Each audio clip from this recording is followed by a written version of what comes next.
Good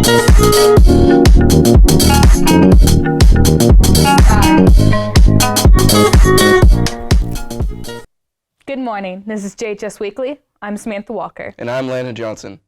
JHS lost one of its football players last week, and students are still grieving. JHD's Zoe Baker takes us to a student vigil as they say goodbye. Use this passing as just a pathway to help others. Pray for any student that's hurting, that they will find somebody and talk to them and communicate.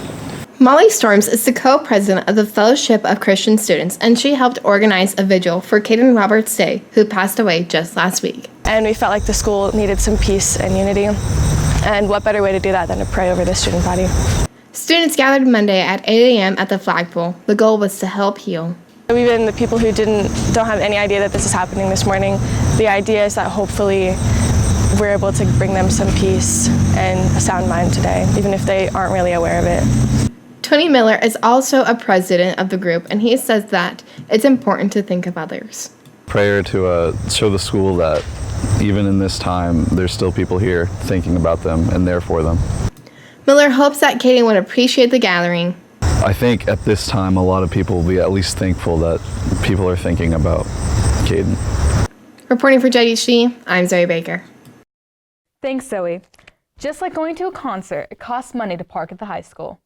And according to some students, the cost is a bit high. JHD's Jack Carey explains in this report. Ashley Brozick is a bit confused about having to pay $20 every year just to park at JHS. $20 for us to park when there's limited parking, and if you get here late or if you don't have a first hour or anything, it can be difficult to find a parking spot, and so you paid $20 when you might not even be able to find a spot. She also has a couple ideas as to what JHS can do with the $20 fee money. Maybe another parking lot, I don't know. And then once that parking lot is finished, then they could lower the prices again, maybe. I spoke with Jim Hounshell, Director of Safety and Security. He explains what the passes are for. It's a safety and security issue. It's an excellent tool for parking lot management, and the school board agrees with that, in that they set a policy that says that everybody's required to have a parking permit to park on school grounds. Some schools have very high parking fees. Hounshell says we have a fairly low fee compared to other schools. The high schools were paying from $25 to $180 is what they were requiring for parking fees. This group decided that $20 was a fair fee. He also expands on what the board is doing with the money. They decided that the best usage for that money would be for safety and security and for minor parking lot needs. So here at the high school, for example, our camera system, it goes to replace cameras as they go out or to maintain the system. The money also goes to replace the signage in the parking lot. Reporting for JHD, this is Jack Carey. Thanks, Jack. Joplin High School is competing again in the world's largest model rocket competition and would like to invite any students interested to join. The meetings will be held after school on Tuesday afternoons in room C304. If you are in the fall sport and cannot make it, then please let us know. We will design, build, and launch mid-power model rockets and hope to win a trip overseas to the International Launch Fly-Off. Calling all science students, the Science Scholars Team, also known as the Science Club, will meet Friday mornings before school at 7:45 a.m. in room C304. Any student interested in science and competing for awards and possibly scholarships should plan on attending. You should attend if you are interested in becoming a part of the Science National Honor Society. And remember, Friday mornings at 7:45 in room C304.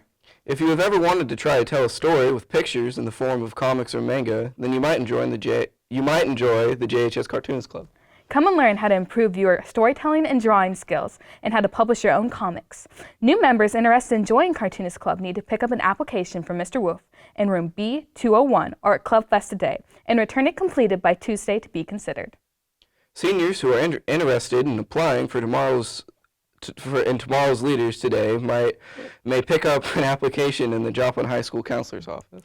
Tomorrow's Leaders Today is a youth leadership program sponsored by the Joplin Area Chambers of Commerce Foundation.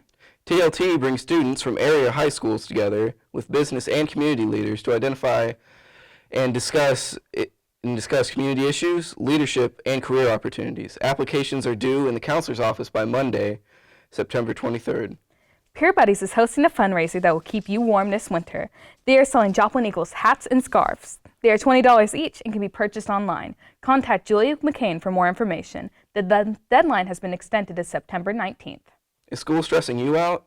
I gathered up some of my best tips and tricks to help you succeed on our first episode of Study Tips with Sam.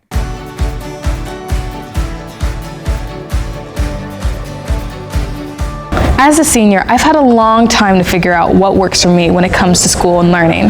So I decided to share some of those tips with you. Tip number 1, it's okay to be confused.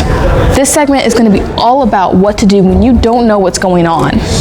So it's okay to be confused when you learn a new concept or material. I think there's a lot of stigma around not knowing precisely what something is. If you were supposed to know the material you're already being given, then they wouldn't be teaching it. The fact is, this is all new material, all new concepts. You're learning 6 to 7 new topics every single day, different times. It's hard, it's a lot. So it's okay to be confused. You should know that. And the sooner you admit that you're a little bit confused, the sooner you can get help. Tip number 2 is, don't be afraid to ask questions. Sometimes you might feel like you're stupid if you have to ask your teacher a question, but it's not worth it to continue to be confused.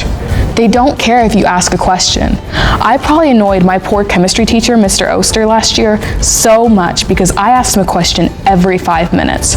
But guess what? I didn't get it. Chemistry was hard, and he didn't mind answering. And I finished that class with an A, which I would have never done if I hadn't just asked questions. It's okay to do that. Ask them questions, that's what they're there for. It's so much better than sitting there confused, not knowing what's happening. And tip number 3 is, look to outside resources. Sometimes, no matter how hard they try, your teachers can't explain a concept to you in the best possible way. Every student's different, and so it's hard to cater towards that. So if you're confused about a concept, go to an outside resource. Google it. We have laptops. Sometimes you just need it given in a different way, rephrased or given an example. YouTube's perfect for that. When I was reading Tale of Two Cities, it was a really hard book. It was Victorian English and I didn't understand it very much. I didn't understand the story because of the language. So I would do the assigned reading and then I would go and Spark Notes it. You need to combine the traditional learning with the online learning and other resources. Still take notes, still listen to your teachers, but if you're confused about something, Google it and look at it a different way, from a different viewpoint, and you may be able to get the concept better. It's okay to be confused. We don't know what we're doing 90% of the time. If you ask most high schoolers, 90% of them would say they don't have a clue what's happening most of the time. The other 10%, 1% actually knows, like the really smart kids, you kind of know what's happening most of the time, and then the other 9% are liars. You are a high schooler, you're not gonna know everything, and you're not gonna know exactly what's happening. If you want more study tips with Sam, be sure to comment. Reporting for JHD, I'm Samantha Walker. This has been JHS Weekly. Have a great week.